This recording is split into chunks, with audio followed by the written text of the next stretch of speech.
Well, good afternoon, everyone, and welcome back for our 24-hour check-in to the 2020 Torch Relay Coast to Coast Challenge. I'm Scott Wise, and again, welcome back, and excited to have you with us this afternoon. So we wanted to spend some time with you today, give you a little bit of an update in terms of what's going on across the event, and then also share something very special with you all that's behind me that we're going to talk about in just a couple minutes. So, first off, very excited to report that just 24 hours in, we have collectively almost put 790 miles behind us. So that leaves us just about 6,000 miles to go. But very excited, a lot of hard work taking place out there, and really excited to see that happen across the country thus far. Overall, we have 500 participants joining us from coast to coast, representing tons of different markets. Really excited to have everyone with us that are tracking miles manually and on the app. And if you haven't downloaded the app, make sure you do so today. It's really easy, it's really fun. You can see everything going on across the event. And let me tell you, I've already gotten credit today walking up and down the stairs and just from the parking lot here. So have fun with it, challenge yourself, challenge your friends. And don't forget too, that it's not too late to register to participate in this year's event. So we started yesterday, go all the way through Sunday, and just a little bit of a hint for everyone out there.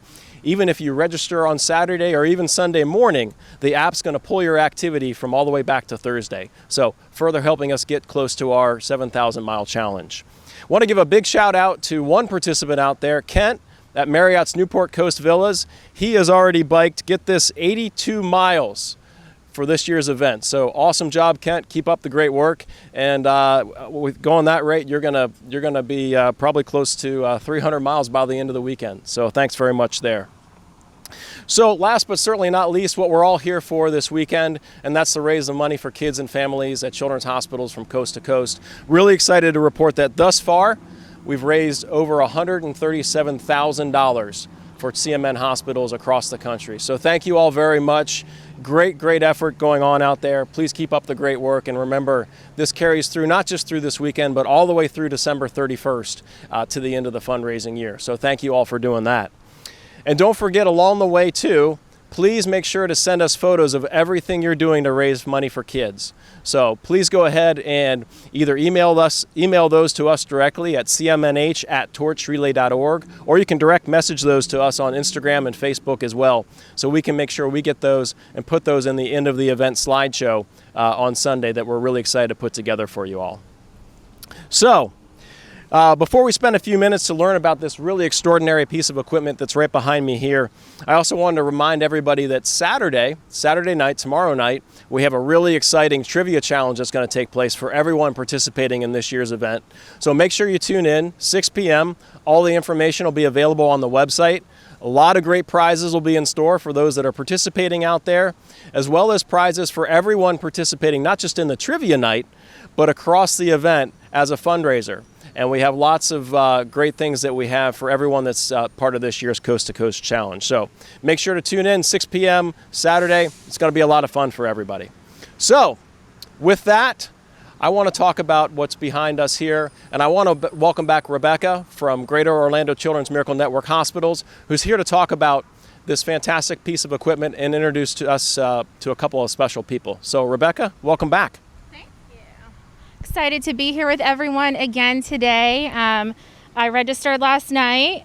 I have my rowing machine ready, so I will be logging all my miles that I row starting tonight. Awesome. But just excited to have this opportunity to share a little bit more about the impact that you all have when you are fundraising for Torch Relay and supporting your Children's Miracle Network hospitals across the country.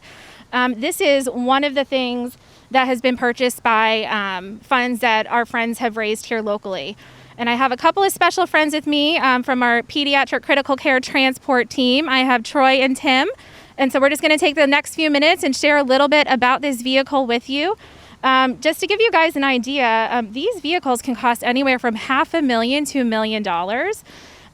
My friends are going to tell you a little bit more about this, but over the years, 10 of these vehicles have been purchased for our hospital here. And so when you think about that, you think about how the dollars that you're raising add up to make a difference for a hospital like this. It's absolutely incredible. And just know that these are things that are happening in your community too. So I'm gonna have my friends come on up over here. So as I mentioned, we have Troy and Tim.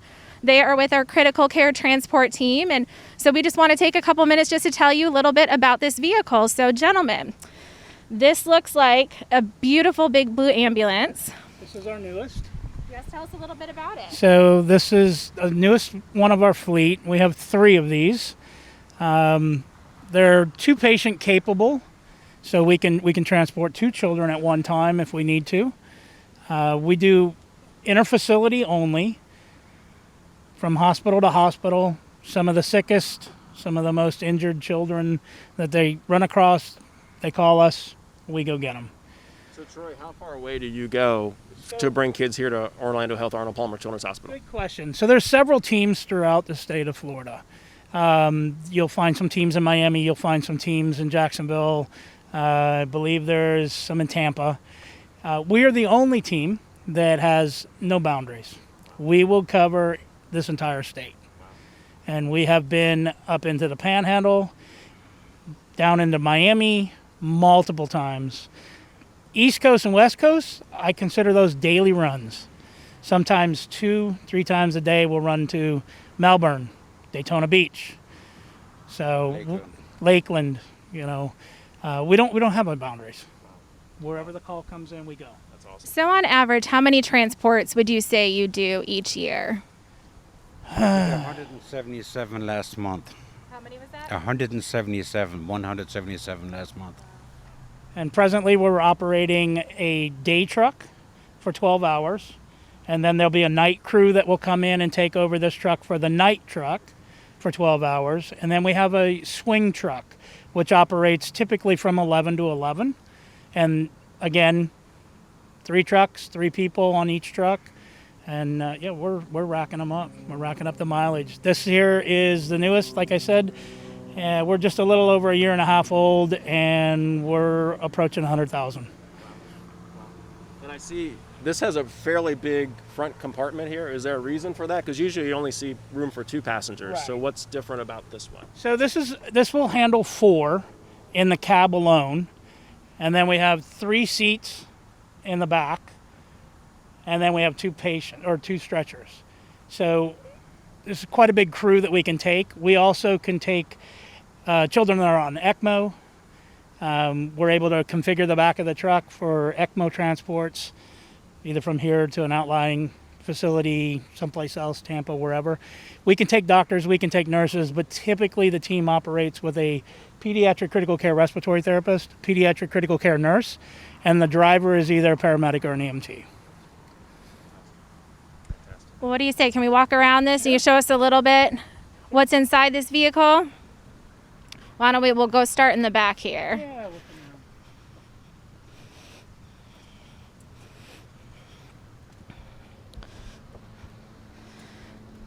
So let's the camera come on over here and get a view inside. And why don't you tell us a little bit about the equipment in here? This essentially is an ICU on wheels. That's so correct. tell us a little bit about the equipment that you have on here and the care that you can provide while you're transporting patients to our hospital. just about most of the things that they do in the ICU, we can do out in the field.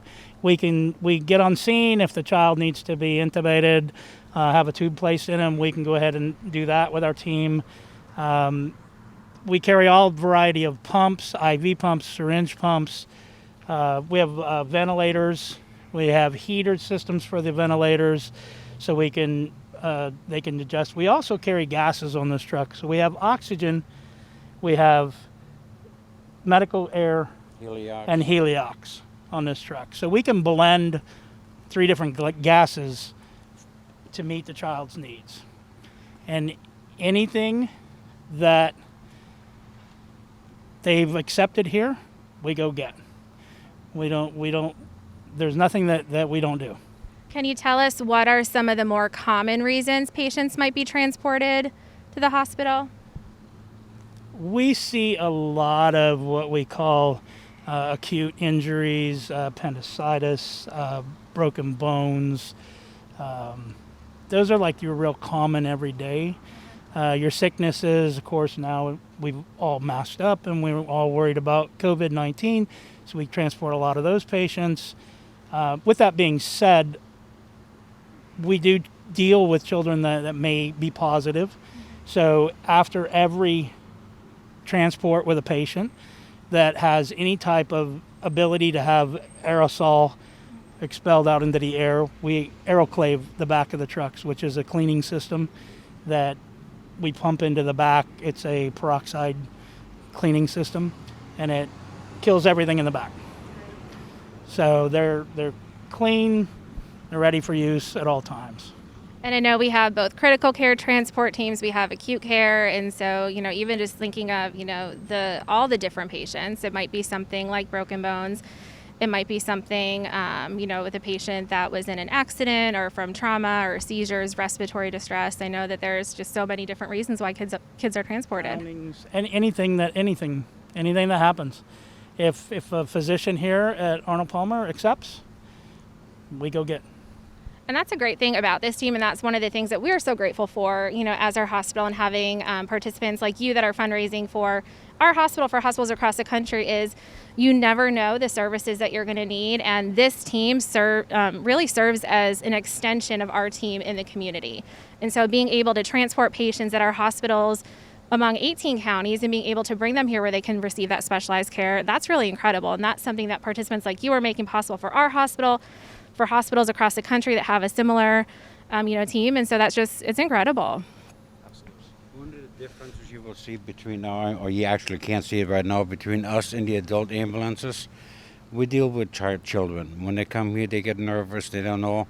The parents cannot ride in the back with us normally, unless there's really different circumstances. Normally, it will be just a medical team back here with the child.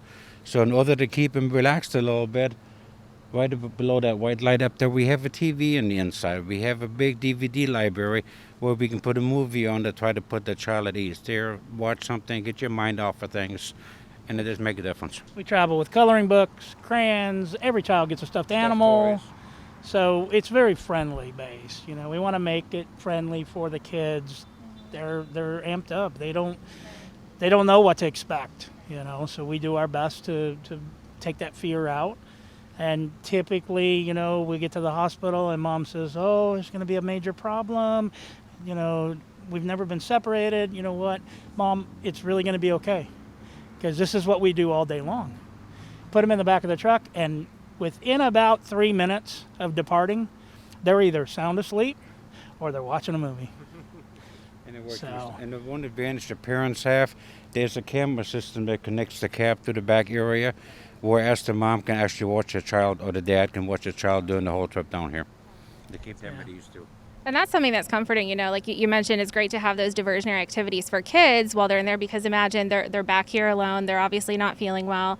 And so to have something like a TV, an iPad, a stuffed animal, but also how comforting for mom or dad that they can sit up in the front of the vehicle and see a camera and know that their child is in the best hands possible, is really comforting. Yeah, absolutely.